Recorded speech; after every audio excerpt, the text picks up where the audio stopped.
karena tahu kau bersamaku.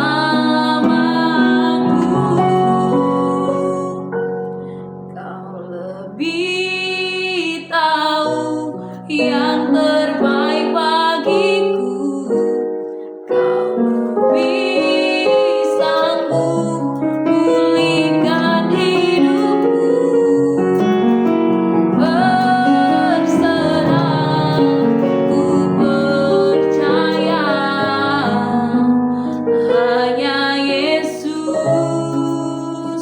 penolong yang setia. Yes. Saat ku berjalan, kasih-Mu menerangi langkahku. Takut aku, tak ku bimbang, karena ku tahu Kau bersamaku. Kau lebih tahu yang terbaik bagiku. Kau lebih sanggup pulihkan hidupku. Berserah, ku percaya hanya Yesus penolong yang setia. Kau lebih tahu yang terbaik bagiku. Kau lebih sanggup pulihkan hidupku. Berserah, ku percaya hanya Yesus penolong yang setia. Yes, hanya Yesus penolong yang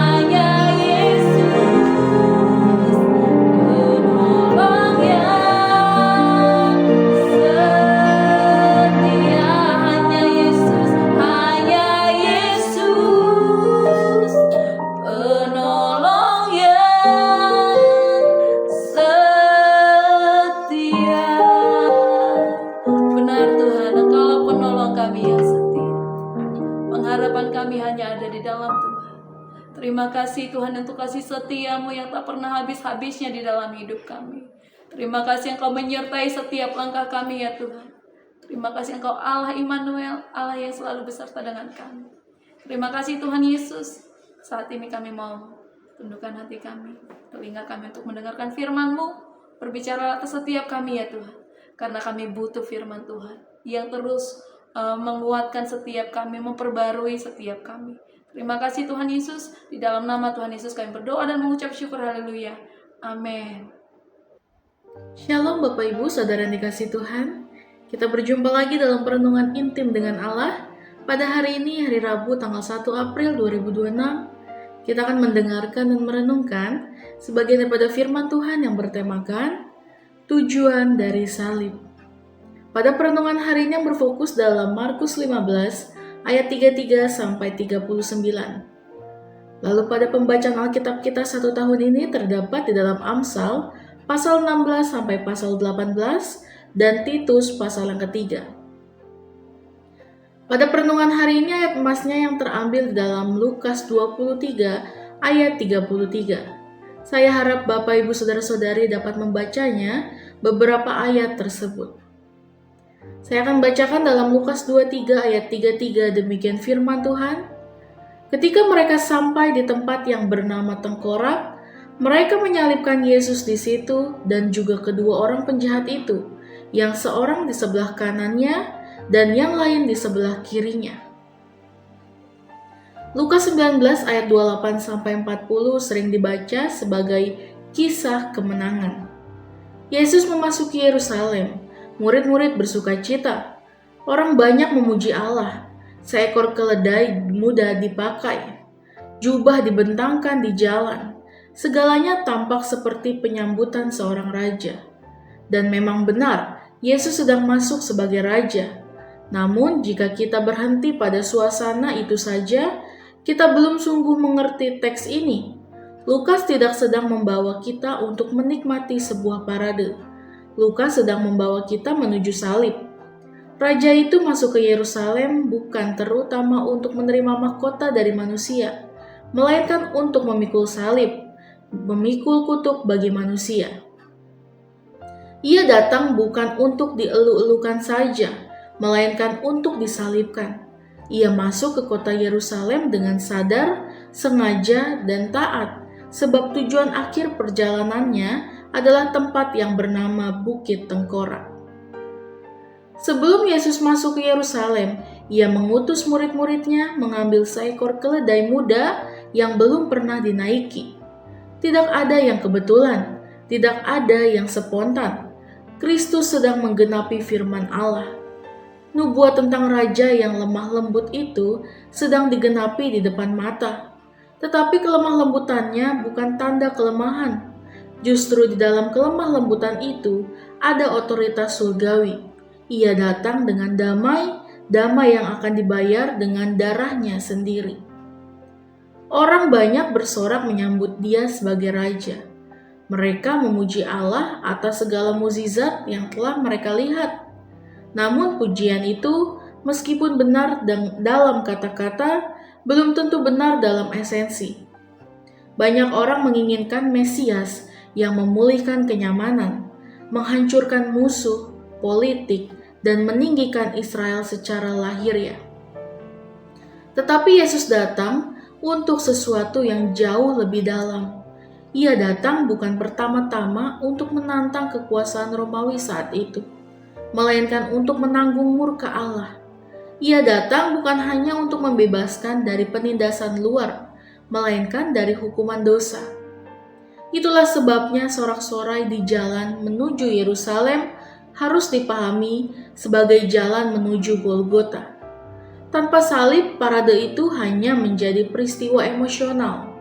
Dengan salib, parade itu menjadi pengumuman bahwa anak Allah sedang bergerak menuju pengorbanan yang telah ditetapkan Bapa. Di sini kita melihat sesuatu yang sangat penting. Kristus tidak mati sebagai korban dari keadaan. Ia bukan martir, ia adalah anak domba Allah yang datang untuk menyerahkan dirinya dengan ketaatan yang penuh karena ia tahu bahwa keselamatan umatnya terletak pada pengorbanan dirinya. Jadi ketika Yesus memasuki Yerusalem, ia sedang melangkah masuk ke pusat penolakan manusia dan sekaligus ke pusat rencana penebusan Allah.